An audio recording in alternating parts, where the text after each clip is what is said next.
where we find Matt at the beginning of Born Again is something has happened in his life, something significant, something that changes everything for him and changes who he is. And what he's trying to do is re-find an identity, rediscover who he is, make amends where possible for past mistakes, and also deny an element of himself. However, that becomes impossible for a number of reasons, and one of those reasons is Wilson Fisk. There's a couple of different ways to look at that, I think. Like, I'll just step out of my role in this whole thing for a moment. The idea is it's two men that sort of need each other to exist in a way. I mean, that's how it's been so far. They motivate each other in the most dark ways, and I think that's a big deal. The easiest example is when you bring the two characters together. We do it as little as possible because it's so intense when we do it. It means something. I was saying earlier that it has to be the beginning of something we need to have a scene with the two of them together. Either has to be the beginning of something we are going to use throughout, or some of the way, or it's the end of something, and sometimes it's both. And so they're planned well. In this season especially, Dario did an amazing job of when he's put them in. I think Charlie and I had a little bit to do with that, but it's mostly Dario's way he writes structure is really good. And I think that they, there's immediate tension. There's immediate interest when the two of them are facing each other. I think I think they kind of wish each other didn't existed, but sort of know that they need each other. It's such an honor to work with, some of the actors in this show, Deborah, Elden, and John, particularly. I don't think that the show Daredevil would have the emotional impact that it has had without Deborah and Elden playing Foggy and Karen. They are the heartbeat of this world that we exist in.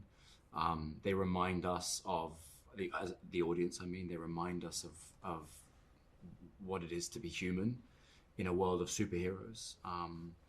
And they're just phenomenal actors and people. So it's such an honor that they're back. That they do such a beautiful job with those characters. John's Frank Castle is the best there has ever been, in my opinion. He's an extraordinary actor with the most infectious charisma, and I love working with him. He's always bringing something unexpected to a scene, and I think that Frank Castle and Daredevil kind of push each other in a direction which is always fun and always unexpected. So she's been holding down the fort, Fisk's and her fort, and she's been keeping our business thriving. Unfortunately, I've disappeared without giving her any reason. And so that would come in a timeline that would come while I was dealing with the Echo character. And so I show up after this kind of disappearing. Her husband disappeared for a while. And so Ayelet is an incredible actress, Ayelet Zurer. I say that as her peer, but also as a good friend of hers. I know the way she works. I know how much she puts into it, and you can just see it when you're working with her. There were times when we were working together that there was no acting needed. I was reacting completely, just receiving everything that she was doing and saying, and just reacting off of it. I think it's similar to Charlie and I. Like we get to know each other so well, and Ayelet and I know each other so well for so long now. it's an incredible thing. It's a very intense relationship. She is trying to understand her husband the best she can, because she loves him very much. And Ayelet, I know, has feelings for me because we're like really close buddies and have been for a while. And I feel the same about her. And it's just, you know, I can't not include that when it comes to me talking about her performance, because we are really taking each other in and receiving each other and reacting to receiving each other. And it makes for a really fun scenes to do. Even though we're going through pain or emotion sometimes during the scenes, it's a lot of fun. So I think that, you know, the idea that Dario had and that we loved, Ayelet and I, is that she's the stronger one of the two at this moment, and she's really kept things together. But he has a plan, and he asks her to forgive him and come along with the plan. In this new life that Matt is constructing for himself, he meets someone new who doesn't know him. It's not from his past.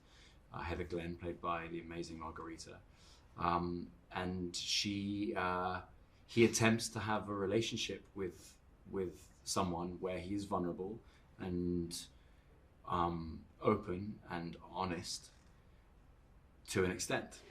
But what he doesn't tell her is probably the biggest secret, which is that he has had an alter ego, and a byproduct of that is that he doesn't let her know. He doesn't explain to her that he has these heightened senses, and although he is visually impaired, he is able to function in a way that wouldn't require a cane and etc. That's a big piece of withholding. And it's interesting. It's complicated to understand why someone might keep that from the world, but also watch them struggle to try and have an honest, open relationship. So it's probably doomed from the start. But it's very tender at times. It's very supportive. He moves in with someone for the first time. We've never seen Matt live with someone, cohabit. And Margarita brings there's such a humanity to it, and such a kind of sexiness and a vulnerability to her performance. I think she's going to be a big breakout from this season. I mean, she's an amazing character actress. Like she could do leading parts, obviously, because she's so beautiful. But her style is very much, I think, a very, very specific kind of character actress. She builds these characters, and if you see in her other work what she does, is nothing like what she's doing in our show. Yeah, it's amazing. I was just thinking, if I may add, I don't know if this matters or anything, but it's amazing how we have these three actresses that are so I know. Deborah, Ayelet, and Margarita. How lucky are we? You know, I think about it when I work with them individually, but if you group them all together, this is the first time I've ever said it out loud, grouping those three people together, and the talent and how gutsy they are and brave, and the way that they're so different. Yeah. It's amazing, right? Yeah. I mean, it's very imposing, I have to say. Those three are incredible actors. Yeah. It's a good way to ask the question. New York City is a character in our show. It's more in this show more than even the Netflix show. I mean, we go even further. The filmmakers go even further with the way they use New York, and I think that this way that Dario has written this show, and is just New York. He's made New York a big part of it. I think that for Charlie and I, if I may say, that the idea of shooting here in New York was a must. You know, we kind of made sure that it was where we wanted it to shoot. I think as a team, we both wanted that very much. So it's New York is very important to us, and I think when you watch the series, you'll see how exactly it is important to our story. Well, Matt Murdock's journey is is a long one. I mean, we've seen many chapters in his life up until this point, and we knew that if we were going to revive the character, we needed to show that passage of time, and see what happens to him when that balance he's established between Matt Murdock and Daredevil is shattered. When those pressures come to bear and he can no longer balance those two sides of his personality, what erupts in the aftermath? Well, it's funny, since we began creating content for Disney Plus, we've actually been able to push those boundaries further and further. Disney Plus as a service is something that's now includes FX content and Hulu content. We made a TVMA show last year, a show called Echo, and really there haven't been any limiters put on us in terms of being able to tell the best story we possibly can. We can be as violent or as intense as we need to be, as long as it's telling the best story. At Marvel, we are always trying to honor the source material, and the stories that came from publishing over the last, in Daredevil's case, almost 60 years. And there are so many waves to these characters. Different creators come in, writers and artists, and they bring something new to the table. And then we also, in this case, have the benefit of the original series, and seeing how those writers and also those performers, Charlie's portrayal of Matt and Vincent's portrayal of Fisk, they have become icons. And so we just look to what came before and are able to hopefully honor that and bring it into its next step in its evolution. We find Matt living an ideal life. He's got a law firm with his two best friends, Foggy Nelson, Karen Page. He is also still a vigilante, still a street-based superhero, looking out for the little guy, and things they feel balanced and good for him. At the same time, we find Wilson Fisk having gone through a transformative experience. He's starting to think about his legacy more. It's no longer enough for him to feed his ego with money. He now wants to build something that outlasts him. And he loves New York, and he feels like he's the person that can protect the city from its evil forces, even if that means doing it with a strong hand. Those two forces come to bear, and both men realize it's not quite so simple. You can't just lock your shadow self in a box. It's going to come out. And the longer they try to hide from who they really are, the more pressure comes to bear until eventually it explodes. I think that Charlie is, his performance is it draws you in. It's filled with pathos. You really feel for this guy because you can imagine what it would be like to be in his shoes. He as a performer, he really draws you in and allows you to imagine like what it would be like to make those moral decisions that he's constantly wrestling with. Vincent he transforms into Kingpin, fully. I mean, his energy as Wilson Fisk is very different than his energy as Vincent D'Onofrio. Sometimes it's like being in the presence of the fictional character when you're around him. Fisk, he is unethical, he is amoral, but he is truthful. He's a wolf in wolf's clothing. He tells it like it is, and he really loves New York, and he believes he can be a great mayor. His history is his problem. He has left bodies in his wake, and it's not so simple to turn around and decide you're going to be a functioning member of society after you've done so much evil in the past. Muse is a serial killer and an artist who uses his victim's blood as part of his medium.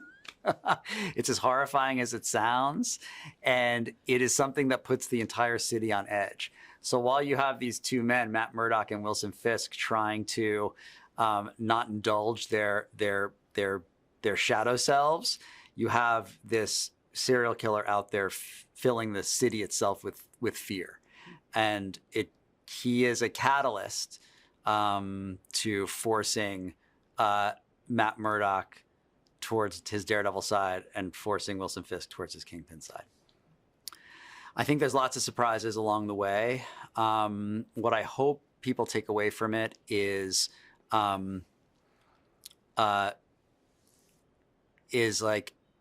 I really want this conflict between Wilson Fisk and Matt Murdock to really land hard with people, and to lead to the big emotional and action-packed culminations that we set out to make. What is it about the franchise and these characters that make them so popular? I think it's vulnerability. I think that Matt Murdock is, for a hero, he deals with a disability. He deals with the world that is hard, and he has a really deep kind of spiritual and internal code, and that makes him vulnerable. So you write to the parts of him that are in conflict with himself, the parts of him that are insecure, the parts of him that are, for lack of a better word, challenged to be a better person than his nature may allow him to be. And that makes it super interesting and not easy, but there's places to go writing wise with a character like that. You know, the elements from the old show that we felt like were really important to include were really, it was about the characters themselves and what the core principles of them are. And, you know, Matt constantly being a tortured and complicated individual, and Fisk being someone who constantly wants and wants more, and his affection and love for Vanessa being really a guiding force for him. And then, of course, having, you know, the character interactions with Karen and Foggy, but also understanding that there are a lot of dynamics that Matt and Fisk have had with other characters that they constantly influence in the same way that they influence them, and having them in the show, having new characters in the show was, I think, a really good sort of testament to that fact. So we have some new players that I think are going to challenge our characters in some fun and exciting ways. Who is Matt Murdock and how did he become Daredevil? Well, who is Matt Murdock is the big question. I mean, isn't that that is the question that we've all been wrestling with since the moment, since he came onto the page in 1964 and since he came onto the screen with the earlier show. In this iteration, in this version, Matt Murdock is the person we saw at the end of the Netflix show 7-8 years later. He's whole and happy and in a place of kind of, for lack of a better word, as close as he gets to peace. And then rapidly that's torn apart and he has to once again kind of rise from the wreckage. And that's the joy of Daredevil for me. He is that character who takes the punch and gets back up, to use all the boxing metaphors. But yeah, you hate to see him get hit, but you love to watch him come back. What is Wilson Fisk taking on in the new series? Well, I think this is a whole new adventure for him. Adventure is such a soft word for Wilson, actually. I think I know. I think pondering the question, and I know Vincent has a very specific take on this, but as an audience, as someone watching him, I always wonder, has he changed? Mm-hmm. He is in a new position, and a position of a different kind of power, and he's in the public light. Public eye, one of them. He's in the public eye now in a way that he hadn't been before. He was hiding in the shadows and making moves, and now he has to do it publicly. So for me, I don't know. Sometimes I want to believe that he's changed. Yes, I do. Maybe ultimately he hasn't, but I think that's an intriguing question, and seeing his relationship to New York and how that and what events transpire based on that is is going to be the intriguing question. But I just can't help but like, I kind of want him sometimes to win, which is crazy. I always write his stuff as Yeah. sincere. Yeah. Like as if and that's the cool thing about Vincent. You write it straight. He's not a liar. No, Yeah. he's telling you what he wants and who he is. Yeah. Well, I think Charlie and Vincent have been doing this for a very, very long time. And they know these characters better than anyone. And the smart thing for us is to listen to them and kind of let them roll.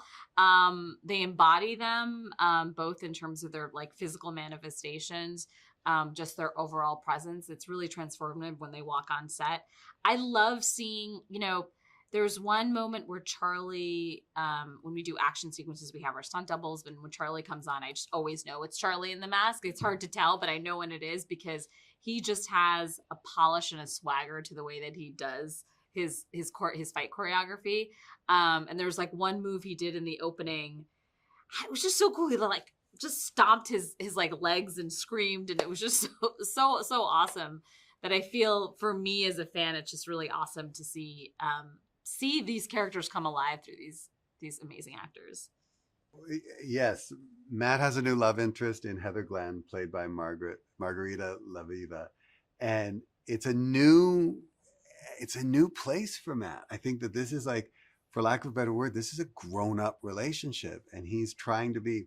It's that same struggle. He's trying to be the best man he can and be the best person he can in this relationship, and part of the fun is watching that fall apart, for lack of a better word, is watching the struggles he has to maintain a normal relationship, and it just going 8 different kinds of sideways. So, and a credit to Margarita Levieva. I do that over and over again, and she's gonna get mad at me. A credit to her for kind of creating this really, really interesting character that is carried along by events that she's really trying hard to wrap her head around until she gets to a moment where it's like, no more she draws a line in the sand, I think. You know what? First of all, what I love about Marvel in general is that New York is a major character, especially in the comics. And for Daredevil fans, people know that New York and Hell's Kitchen are a big part of his story. It was so awesome to shoot here, to shoot in the streets of New York. We got to shoot in Hell's Kitchen. We shot actually across the street from my old apartment building, which was a crazy and weird feeling. Just like the places I used to go to were right there. And then you see, Charlie, you see Matt, Karen, and Foggy walking around. It was very surreal. So it was nice to have that backdrop and to make people know that this is a grounded and gritty, but a New York that you recognize. The people live. And the people were real. You should talk about the docu-series. So there's a thing that we did to kind of bring the streets of New York into our story, where 2 friends of our directors, Justin and Aaron, they have people, Cass and Sean, who are documentary filmmakers, and they did these interstitials that are like as far away from establishing shots as you could ever get. It's people and places that just feel like real New York. They don't feel like movie New York. And we threaded that, for lack of a better word, vibe throughout the entire season. So you feel that this is not a New York that was shot on a backlot, or not a New York that was kind of crafted in Toronto. This is New York, and the people in it are New Yorkers. Oh, yeah. and that's important. I think that people embrace this franchise and these characters for a number of very large reasons. One is that there have been great stories told with these characters for roughly the last 60 years. There's so many good runs of that comic book, and the namesake of the show, Born Again, is actually one of those sort of transgressive kind of, I think at this point in pop culture, it's one of those things that people who, for whatever reason, don't like comic books call graphic novels and call it more like literature. People should feel that way about comic books too, but it's that, and it's one of the greatest. That book is one of the greatest superhero stories ever told. And now, granted, a lot of the plot points from that book were covered in season 3 of the Netflix show. That said, we made a lot of stylistic, even like lighting choices based off the artwork from that book.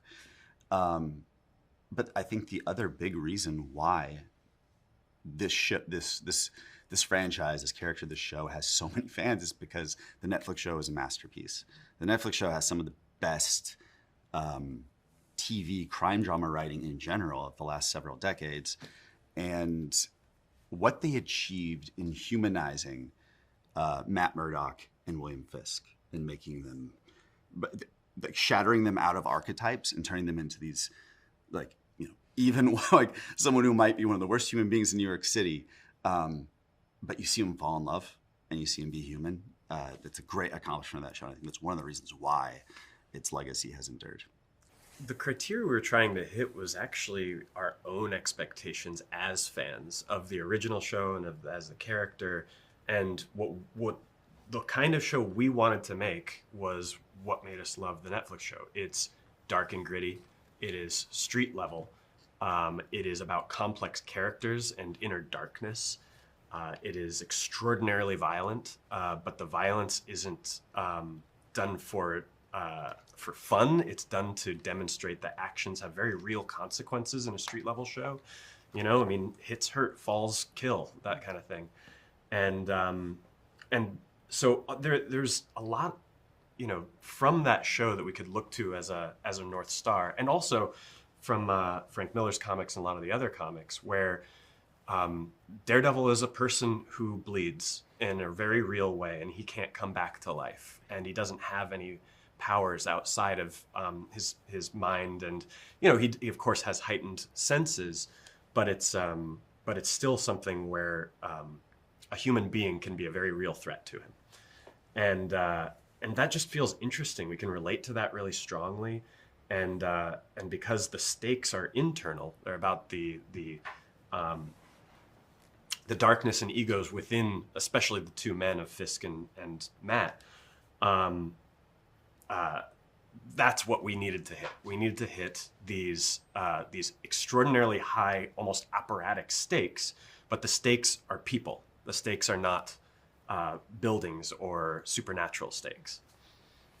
Matt Murdock is a unsighted attorney in New York City who is he's one of the good ones.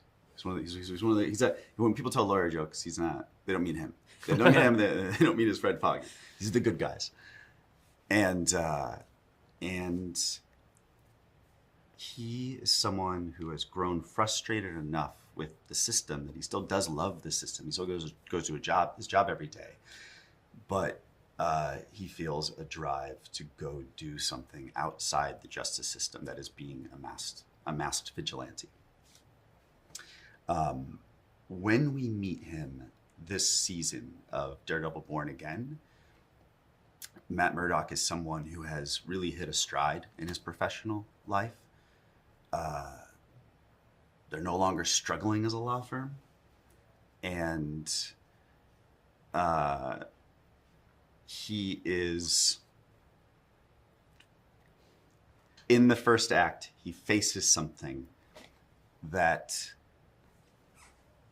shakes him to his very core, and as a spiritual guy, a man who is a lifelong practicing Catholic, it even shakes him spiritually. The character of Wilson Fisk comes right off the heels of what happened to him in Echo, as well as where we left him in season 3.